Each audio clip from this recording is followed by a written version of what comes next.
Bu videomuzda biz Power Query'de yerləşən custom column əmri haqqında danışacağıq.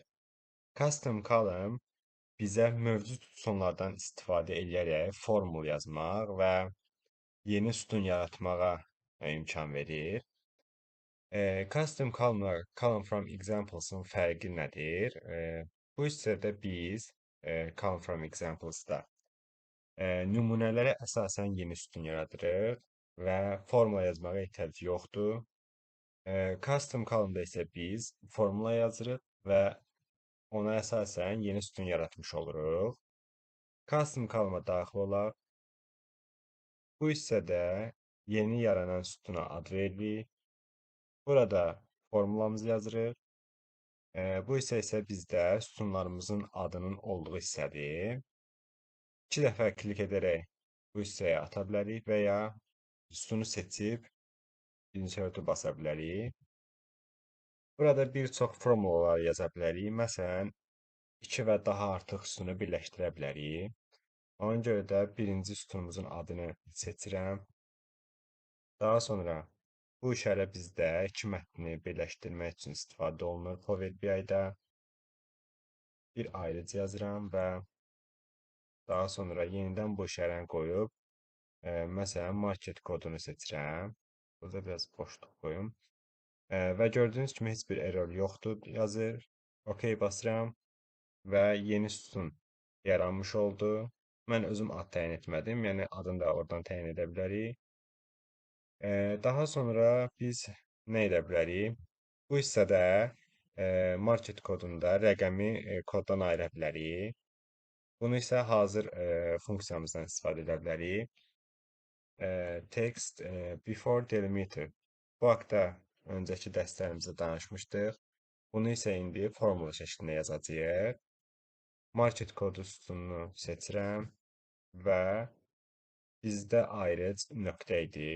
Ona görə nöqtəni yazıram və bu hissədə nöqtəni tapır, ilk nöqtəni. Ondan əvvəlki olan mətn hissəsini bizə çıxardır, yəni rəqəmləri. Həmçinin custom column-da biz şərt də yaza bilərik, if-else məntiqi ilə. Yazaq ki, məsələn, burada kanal sütunumuz var. Yaza bilərik ki, əgər M-dirsə, market olsun, digərlərində isə başqa bir ad təyin edək. Yazırıq if kanal bərabərdir M olarsa, məsələn, market, əks halda isə digər yazsın, məsələn. Bunlar şərtidir təbii ki və heç bir error yoxdur. OK basırıq. Gördüyünüz kimi M olan hissələrdə market, digərlərindən isə digər yazısı yazıldı. Bundan əlavə bir şey də xatırladım. Biz sütunumuzda məsələn Sumqayıt sözünü başqa bir sözlə əvəz etmək istəsək, sağ düymə basıb replace value-dan edirik. Bu zaman sütundakı bütün Sumqayıtlar təsirlənmiş olacaq, yəni hamısı dəyişəcək. Amma məsələn bunu bir dənə yoxlayaq.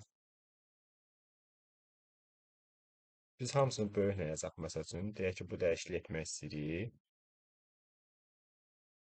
Gördüyünüz kimi bütün Sumqayıtlar dəyişmiş oldu. Lakin mən istəyirəm ki, təkcə bu xanadakı Sumqayıtı dəyişmək istəyirəm. O zaman custom column-dan istifadə edə bilərəm. Bunu necə edəcəm? If else məntiqi ilə həmin sətri tapmağa çalışacağam və onu dəyişmiş olacağam. Biraz uzun ola bilər, amma tək bildiyimiz üsul budur. Məsələn, burada market kodu unikaldır.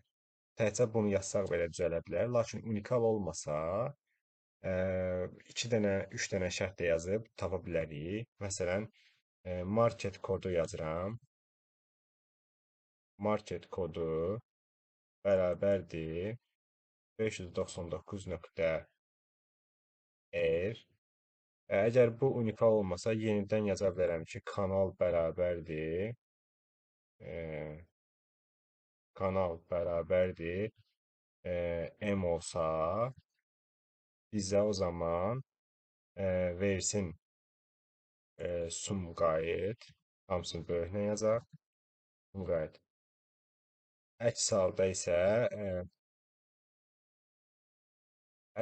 isə sadəcə region sütunu versin. Sadəcə bir dənə Sumqayıtı dəyişsin və təsdiqləsək, gördüyünüz kimi sadəcə Sumqayıt bu sətirdəki Sumqayıtı dəyişmiş oldu.